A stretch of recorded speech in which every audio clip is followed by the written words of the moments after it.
चलिए स्टूडेंट, हम लोग क्वेश्चन नंबर 6 को सॉल्व करते हैं। देखिए क्वेश्चन नंबर 6 में क्या कहा जा रहा है। आकृति 6.37 में यदि त्रिभुज ए बी ई सर्वांगसम है त्रिभुज ए सी डी, जो त्रिभुज ए बी ई है वो सर्वांगसम है त्रिभुज ए सी डी के, तो दर्शाइए कि त्रिभुज ए डी ई समरूप है त्रिभुज ए बी सी के। ठीक है, तो यहाँ पर आप लोग आकृति 6.37 को देख सकते हैं। चलिए स्टूडेंट, हम लोग इस क्वेश्चन को सॉल्व करते हैं और देखते हैं इसका सॉल्यूशन क्या होगा। तो सबसे पहले हम लोग लिख लेते हैं हमें क्या क्या दिया है। लिखिए, दिया है जो जो दिया है सबसे पहले आप लोग उसको राइट कर लीजिए। तो यहाँ पर हमें दिया गया क्या, जो हमारा त्रिभुज ए बी ई है, त्रिभुज ए बी ई वो क्या है, सर्वांगसम है किसके, त्रिभुज ए सी डी के। अब आप लोग ध्यान से देखिए, यहाँ पर ए हमारा त्रिभुज ए बी ई है। आप लोग त्रिभुज को ध्यान से देखिए, ए हमारा ए है त्रिभुज ए, इसको आप ध्यान से देखिए, ए बी ई, यानी कि इस वाले त्रिभुज की बात की जा रही है। यहाँ पर देख लीजिए, ए हमारा त्रिभुज ए बी ई है,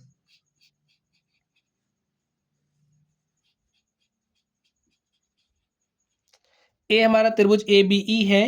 और ये जो त्रिभुज आप ए बी ई देख रहे हो वो सर्वांगसम है किसके, त्रिभुज ए सी डी के। अब आप लोग देखिए ए सी डी कहाँ पर है, ए हमारा है। आप लोग त्रिभुज को अलग अलग करके देख पाओ तब चीज़ें आप लोगों की समझ में आएंगी। ए हमारा ए सी डी है, यहाँ पर ध्यान से देखिए, ए हमारा ए सी डी है। अब ये क्या है, सर्वांगसम है। चलिए, अब जब त्रिभुज ए बी ई सर्वांगसम है ए सी डी के, तो हमें यहाँ से क्या मिलेगा, आप बताइए यहाँ से हमें क्या मिलेगा। आपको पता होगा कि जो हमारे सर्वांगसम त्रिभुज होते हैं, सर्वांगसम त्रिभुजों की संगत भुजाएं क्या होती हैं, बराबर होती हैं। जो संगत कोण होते हैं वो भी क्या होते हैं, बराबर होते हैं। तो चलिए सर्वांगसम त्रिभुजों के संगत भुजाओं की बात कर लेते हैं। तो यहाँ पर देखिए, ए जो त्रिभुज ए बी ई है, तो ए बी ई में जो भुजा हमारी ए बी है, ए भुजा ए बी किसके बराबर हो जाएगी, आप बताइए सोच करके। ए जो हमारी ए बी है वो ए सी के बराबर होगी। क्यों, क्योंकि ए सी डी बी क्या है, ए बी ई के सर्वांगसम है, तो बराबर ए सी हो जाएगा। आगे देखिए, और आपको यहां से क्या मिलेगा, ए बी ई में ए जो भुजा ए ई है, ए जो भुजा आप ए ई देख रहे हो, ए जो हमारी भुजा ए ई है वो ए डी के बराबर हो जाएगी। इसको भी लिख दीजिए, भुजा ए डी बराबर होगा ए ई के।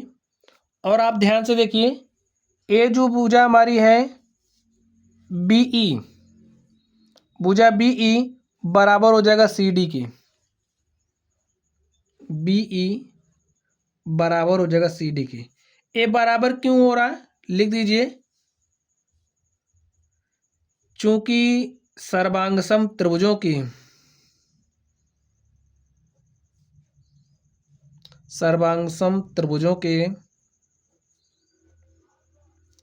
संगत भाग बराबर होते हैं।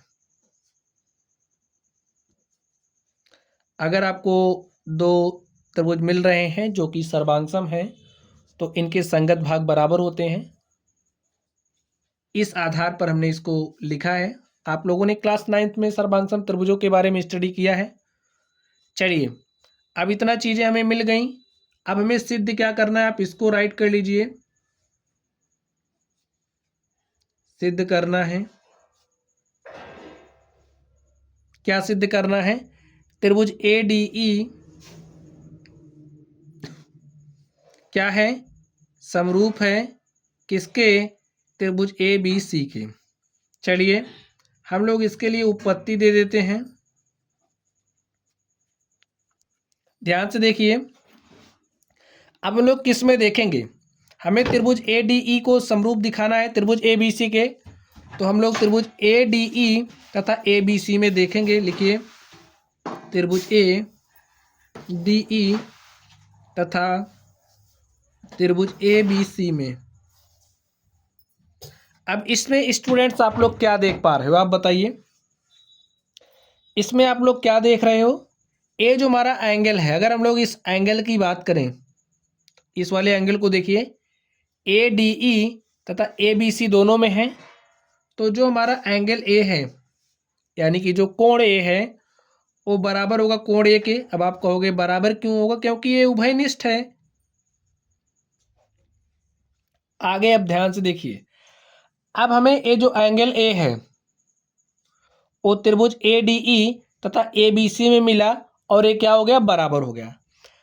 अब यहाँ पर ये जो कोण को अंतर्गत करने वाली भुजाएं हैं, अगर वो समानुपात में आ जाएं, समानुपात में हो जाएं, तो हमें साइड एंगल साइड जो समरूपता है उसकी कसौटी को ये फुलफिल करेंगी। ठीक है, तो यहाँ से आप लोग ध्यान से देखिए, अगर हम लोग इस ए डी और ए बी का अनुपात ले लें, देखिए ए डी और ए बी का अनुपात ले लें, और ये जो ए डी और ए बी का अनुपात है वो बराबर आ जाए किसके, ए ई और ए सी के।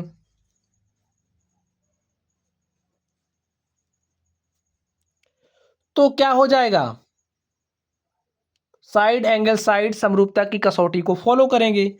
तो यहाँ पर आप लोग ध्यान से देखिए, इसको हम लोग समीकरण मान लेते हैं, हमारा समीकरण नंबर 1 है, ये समीकरण 2 है, और इसको हम मान लेते हैं हमारा क्या है, समीकरण नंबर 3 है।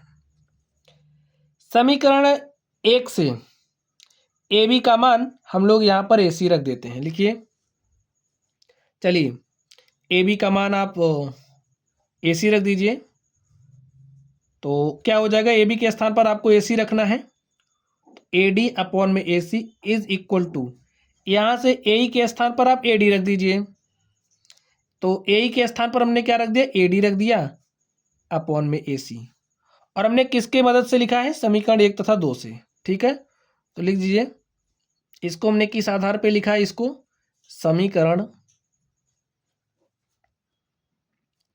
1 तथा 2 से, ऐसा लिख ही सकते हैं हम लोग। अब आप लोग यहाँ से ध्यान से देखिए, ए डी को इधर लाएंगे तो A D upon A D is equal to A C वहाँ जाएगा, तो A C upon A C is equal to क्या हो जाएगा भाई, यहाँ पर 1/1, कुछ इस तरीके से आ गया। अब आप लोग देख पा रहे हैं, ये जो कोण है, इस कोण को अंतर्गत करने वाली जो भुजा है ए डी और ए बी का जब हमने अनुपात लिया, यानी कि संगत भुजा का अनुपात ले रहे हैं, ए डी और ए बी का जब हमने अनुपात लिया, ए ई और ए सी का अनुपात लिया, तो संगत भुजाएं कैसी आ गई, समानुपाती आ गई। यहाँ से आपको देखने से लग रहा है, लिखिए, इसलिए अब देखिए साइड एंगल साइड समरूपता की कसौटी फॉलो हो रही है। लिखिए, इसलिए साइड एंगल साइड समरूपता की कसौटी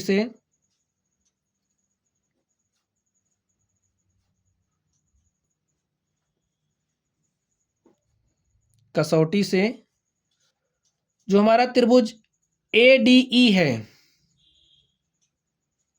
ए डी ई वो क्या है, समरूप है किसके, ए बी सी के। और यही स्टूडेंट हमें क्या करना था, हमें दिखाना था, तो हमने इसको क्या कर दिया है, प्रूव्ड कर दिया है। तो स्टूडेंट इस तरीके से ये जो हमारा क्वेश्चन नंबर 6 था, हमने इस क्वेश्चन नंबर 6 को हल कर लिया है। तो चलिए आप लोग पढ़ते रहिए, अगर आप लोगों को कोई भी डाउट हो तो आप लोग कमेंट बॉक्स में कमेंट करना। वीडियो पसंद आए तो वीडियो को लाइक कीजिएगा, चैनल पर नए हों तो चैनल को सब्सक्राइब कीजिएगा। तो चलिए स्टूडेंट्स आप लोग पढ़ते रहिए, थैंक यू।